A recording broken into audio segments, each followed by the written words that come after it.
Welcome to this session of Talking Tech, Women and Girls in ICT. My name is Hannah Ballard, and today I'm delighted to be here representing Kids Co Jeunesse. I'm excited to be having a discussion about tech and tech careers with Dr. Josephina Antoniou, Assistant Professor in Computing and course leader for the Master of Science Computing at the School of Sciences, UCLan, Cyprus. Talking to Tech is a series of conversations celebrating girls and women in tech around the world between Girls in ICT Day 2020 and Girls in ICT Day 2021.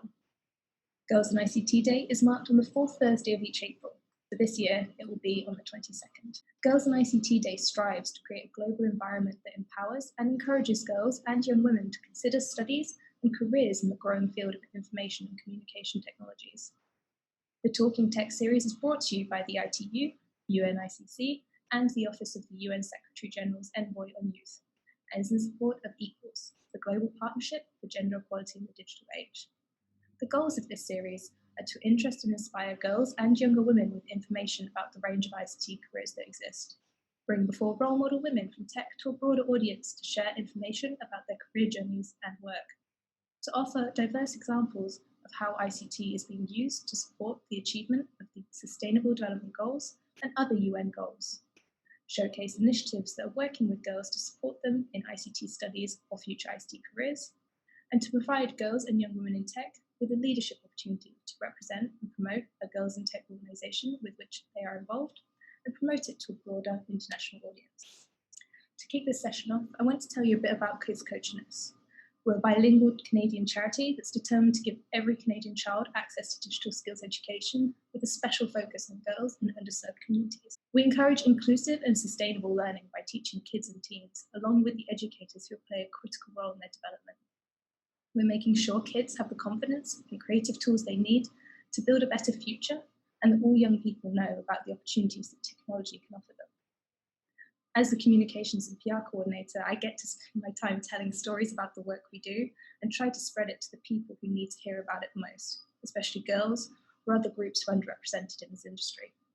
I'm inspired daily by the resilience of young people in the face of this pandemic and by how passionate the upcoming generation are to face down such enormous problems like systemic discrimination and the climate crisis. It's a privilege to hear from our future leaders, and it gives me great hope. For more information, you can visit kcj.org.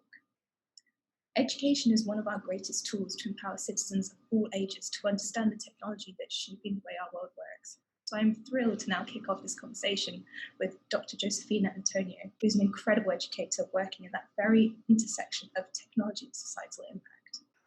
Josephina, I'd love if you could start off by sharing how you started your journey into tech.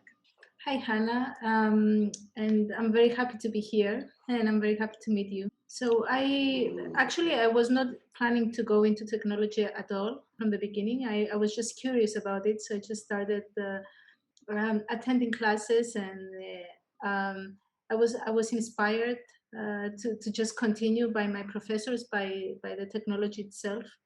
And then one elective course resulted in actually a second major in computer science, and then a master's and a PhD and a career. So it kind of happened just because I liked it so much.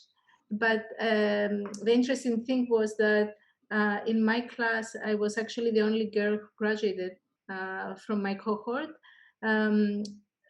We started 3 girls or 4 in that class, and the rest of the girls, they dropped out, which inspired me to just keep going, in addition to the fact that I actually liked what I was doing. Yeah. Brilliant. Did you ever experience any negative stereotypes? I did. Well, one of them was in that class, in that cohort, actually, in the series of classes to finish my undergraduate degree. I ended up being the only girl, and when I was awarded with an achievement award at some point, I received some negative remarks, like they gave the award to her because she was the only girl, they felt sorry for her, things like that. And the second time that I had sort of a negative experience was when I was applying for my master's degrees. I went through a series of interviews, and one of the interviewers mentioned that it will be very difficult for me to have a career because I'm a girl. And this was to motivate me to go to their school so that they can support me, because they knew it was so difficult. And I thought, this should not be the case. I mean, not all girls will have a difficult time having a career. This is was very upset, and I was even more determined to to do something. Uh, what's the case today in your job and for other girls your age? Is it something you see often? I think it does really depend. So I did a literature degree, so no one talked about Mm. tech, but I think increasingly the tech industry is really seeing the value in having diverse skills and diverse people. As a sort of arts background in the tech space, I really feel I do feel I bring something interesting to the table, and increasingly people are seeing that as well. So while there may be some negativity sometimes, there's increasingly like a network of allies and people out there who really see that diversity, Yeah, inclusion, and difference of opinion actually really enriches yeah, the industry. that's true. So maybe looking back, is there anything you would have done differently at the start of your career? Any sort of skills you'd learned or different approach? I don't really think I would do anything different, just because I think that some good components or ingredients of achieving something is to be motivated, which means that you're actually liking what you're doing, and also to be consistent, which means you have to work hard. This was my recipe for from the beginning, and I do believe that work as an important part of this, but also motivation and joy, and finding yourself somewhere that you like, and cultivating your own skills. Everyone has skills that are valuable in this field, and you know that better than anyone, I think. And you can just highlight and elevate those skills, and you will be successful if you work hard at it. It doesn't matter what you're doing, I think. Yeah. So I wouldn't change anything, um, but there were some, difficult times, some pleasant times, some achievements, some failures. It's all part of the game. Yeah. I like that you sort of you mentioned joy. Like I think being excited about tech is so critical to Yeah. making it like you care about making it better. I'm sort of wondering, as an academic, what do you think have been the most exciting changes to computing education sort of since you started? Well, first of all, my own work has changed a lot, and I will elaborate a little bit on that to explain why I think some changes are more important. I was a very technical researcher at the beginning of my career, so I was investigating systems, and I didn't have anything to do with people. In the beginning, I was just developing systems, configuring, coding, just by myself in a lab, um, and sometimes with other colleagues, but that was about the extent of my interaction with other people. And then slowly we discovered that it's very important to bring in the user's opinion. So we started reaching out to the users of the technology, and as my research progressed, the users became the focus of my work. And also, technology was shifting to that effect too. So technology started being very system centric, and then it shifted to being user centric.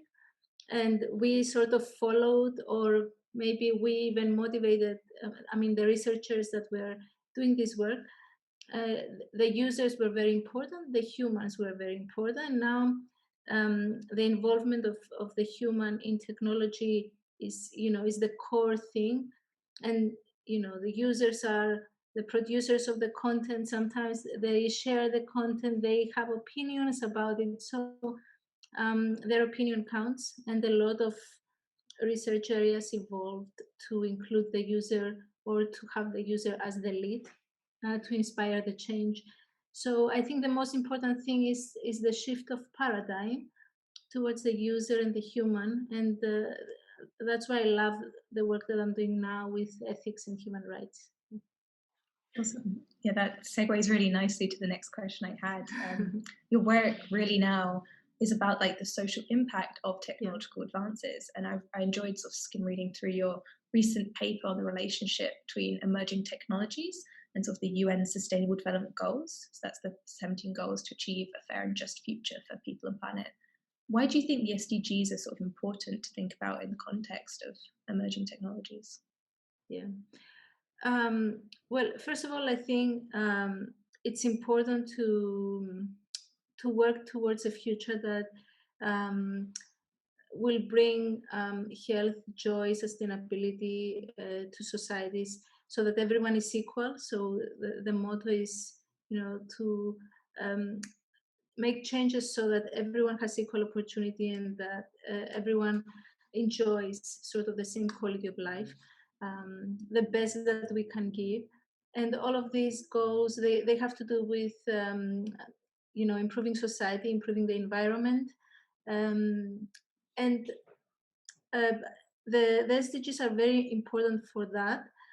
Also, they're very important because they are the goals that 170 countries agree that these are the important things to do. And of course, technology plays a major part in that. And as technology evolves, it needs to consider societies, it needs to consider well-being, it needs to consider the environment. Especially now with the pandemic, we need to use technology more. We are doing this right now, and we need to consider how this affects people, how it can improve their lives ethically, so that their rights are also achieved. So a lot of things that we need to keep in mind other than the technology itself. So I think the SDGs are very important for that, sort of like guidelines. Yeah, I totally agree. We use the SDGs at KCJ to sort of help contextualize what we're teaching children. So at the moment we're running the Kids 2030 Challenge, where we're teaching children data science through like plastic consumption to really tackle that, reduce consumption production. And children engage with it so well. Like they see the SDGs as a to-do list and like they're ready. So I'm wondering, what do you enjoy most about teaching young people about technology? Yeah, well, I think what you also enjoy about interacting with people, you find yourself in an environment which is a learning environment for everyone, not just the students. We are also learning. I think technology spaces that where learning happens are really exciting because it's sort of a creative process. So students get to discover their own skills in order to create something. Sometimes, a lot of the times, they interact with other people, so they bring out the good skills in other people as well. Teams get empowered because they can achieve something together, and it's sort of a magical shift that happens, and I get to witness that, and I like that about teaching technology. Awesome. So what inspired you to really start to push for more diversity, including women and girls coming into tech? Firstly, let me say that I have been working for encouraging more diversity and for supporting girls through our ACM Women chapter that I chair and co-founded with some colleagues. And we do have a lot of outreach events and networking events to encourage girls to join technology, but also to support them. One of my motivations was my own experiences. I felt very unsupported. I felt that I had to sort of fight through the beginning of my career, especially as a student, not so much as a professional. So I wanted to make sure that there is a supportive space for the girls that will join this field. And this is important for the girls, but it's also very important for the boys, so they learn to respect each other, to have good examples, to have us women professionals as their examples, but also to have each other. So we encourage diversity, not just the girls and the boys, but in general diversity. And we try to support this within these spaces and these organizations. Tell me a little bit about your classes. I think you guys are doing a lot of good things towards that effect as well. Yeah, no, we do create spaces for girls sometimes, but we really like take a co-educational approach to show boys girls can code too, and there's by showing them that from such an early age, we start at sort of 7, 8 years old. Once children can read, they don't really have the time to form any negative stereotype because they've seen, oh, well, my friend who's a girl can code, so girls can code. So we're really trying to teach not just like a generation of children how to be programmers, but to teach them the skills of like computational thinking, like breaking down a problem into different parts, but also thinking of like the ethical implications of technology. We've been doing AI for about a year and a half now. Kids love training AIs, Yeah. but they use video streaming services. They understand algorithms exist and are at work, and like if you can hack the algorithm, you can become famous. But we've really been trying to sort of bring in some of the ethical lens of actually you're giving some data away to these systems. You have like some power in that, and you can be sort of conscious in the way that you use technology. Yeah, ethics is a big thing. I find out more and more, and we need to integrate this, I think, into these teaching and learning spaces as well. Yeah. And sort of on that, how do you think like ethics, and I think diversity is like part of an ethical framework, like how do you think this benefits everyone, not just in tech but in the wider world as well? My idea of ethics is that it falls under the general umbrella of responsibility. So I usually refer to the idea of responsibility, and responsibility covers more than just the ethical values, but also aspects like environmental sustainability, gender equality, for example, open access, governance, and education. A lot of different aspects fall under responsibility.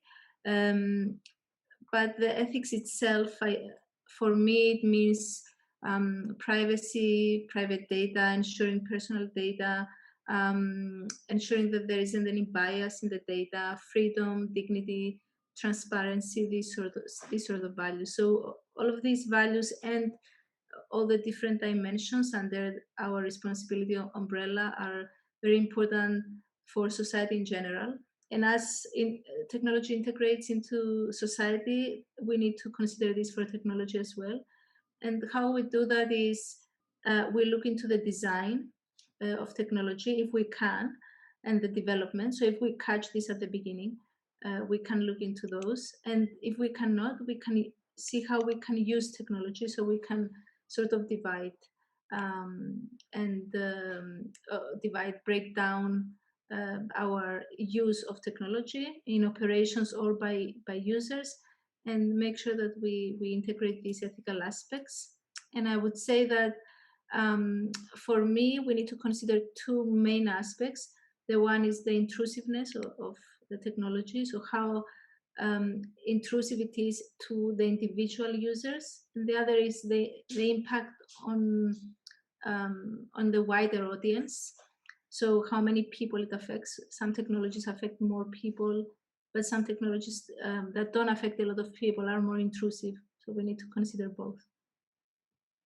I think those are very salient points. I think there's so many different aspects of technology they touch. Looking ahead, what are the technologies or the application of technologies that you're most excited about? Well, there are a lot of things coming. I think I'm not really excited about a specific type of technology. So we have, for example, AI coming up. We have the use of the cloud and the Internet of Things. We have 5G, and now research on 6G is starting. So we have a lot of emerging technologies that are we are expecting to play a major role. But how will this affect society? How will this be used by people? Will this make a real change? Will they help us with the environment, for example, with issues that we have in healthcare?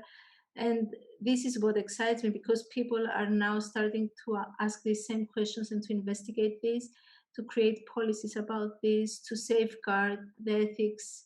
For example, we have GDPR in Europe being enforced since 2018. We are waiting now for new policies on AI and how to use AI. So this is the exciting component for me, is that people are sort of integrating these aspects into technology now. So we know that they affect societies, we know that they affect the environment, but how do we integrate them into our development and our designs? I think that's a really, really good summary. Is there anything that you've done in or with technology that you're particularly excited about or proud of?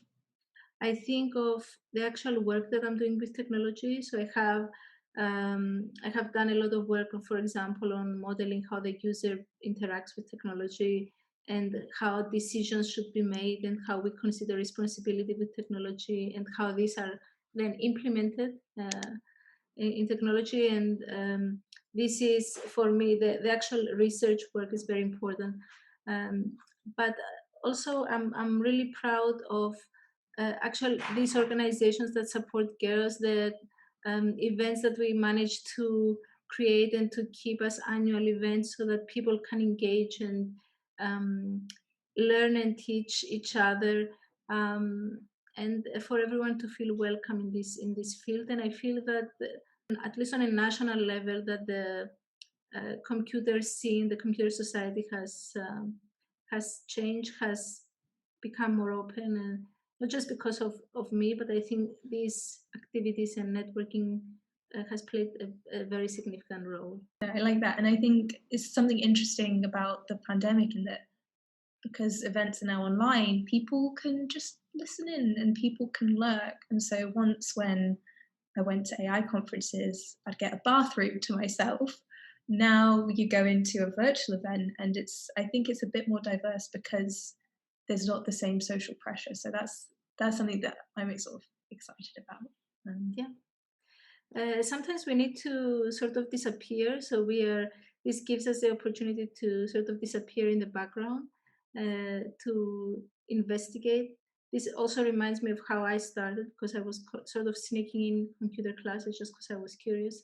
But this is sort of the same thing. So I didn't think that this is something that I wanted to do, and this is how I started. But I would encourage everyone who is just curious, just to lurk, as you said, in these events, and try to see if it's something that they like, because it might just be. What do you wish more people knew about this sort of emerging field of ethical emerging technologies? Well, I actually wish that a lot more people knew about it, first of all. There is sort of a division in technology. It's also a stereotype. So we have the computer scientists having sort of a specific profile, and which is sort of a lonely coder who doesn't interact with society that much. And then this sort of goes on to the developers themselves sometimes, because they don't really interact with society while they are developing. And this was also my experience when I started. So I do wish that there is a way that this knowledge could sort of sneak into to them, maybe through organizational structures, or maybe through education and changes in curriculum. But I think I would like this to be ethics to be part of the design and development process of technology. So on that, what kind of opportunities do you think there are for young women and girls coming into this space? Well, I think there are a lot of opportunities for girls, just because there are so many new role models, because we know about more role models, because there are spaces that they can join, or events or groups that can support them. This sort of interdisciplinarity of the field now, that is linked to so many other fields, helps, because we are moving away from the stereotypes of this being an exclusive club. But a lot of people can join, and you can tell me your experience as well, because you came in from another field, but you are working with people. And how is it now for you? I think you're a very good example of what girls can do, because that it shows such a big diversity, in what you know and what you're doing now. Yeah, thank you. Yeah, I fell into tech completely by accident. I was looking for a publishing internship and I couldn't find one. And I saw a job ad that said, "Do you want to teach a computer to speak like a human?" And I figured that sounded like language, which is kind of what literature is made of. And so I very much fell into it and then was so excited. And I think not realizing what I was doing helped me not see perhaps some of the things that might put other people off. And once I was interested, I think, like you're saying, like once you've got that curiosity, like you're motivated, you're determined, like nothing's gonna push you off. And I definitely think I started in fintech, financial technology, where like technology can be quite male dominated and finance can be quite male dominated. So when they come together, you really, at the beginning, I'd really notice, but then at events, like being a visible minority, you'd end up sat in a corner with some other women, and then over time you build the networks. And I think over time I've really seen a difference. Like you don't see, when we were able to do events, you wouldn't see just the one group of women. There were a lot more women in the space, and I think, like I said, visible role models helps bring more people in, just spreads out. But I definitely think like just in the past sort of 6 years or so, there's really been an increase in diversity, and I think it's More opportunities, more examples. And also I think that women who make the step forward to join these groups, or to go into these still male dominated areas of work or of research, of studies, they are more determined, and usually, they make themselves very good examples for other women. yeah, it was, we all want to be like the role model that we wanted, I think sometimes. Correct. So Girls in ICT Day is ultimately like a celebration. I'm wondering if there's a person or discovery that you'd like to sort of celebrate. Well, I celebrate every day. I celebrate every little achievement for myself. I celebrate every little achievement of my students, males and females. I celebrate the girls that, they find their voice, or they find their skills in our women's groups. I celebrate professional achievements of our graduates and of the girls that join our ACM women chapters. So I would say that I would like to propose that we celebrate every little achievement of every girl, and this is just the way forward. Just keep celebrating every step, and then go to the next step and keep working. Wonderful. I think that's a wonderful note to end on there. Thank you so much, Dr. Josephina Antoniou. That's it for today's Talking Tech, Women and Girls in ICT. Again, thanks so much, Josephina. I feel like I've learned Thank you, so Hannah. much from you today. It was a pleasure. Thank you. Thanks for watching.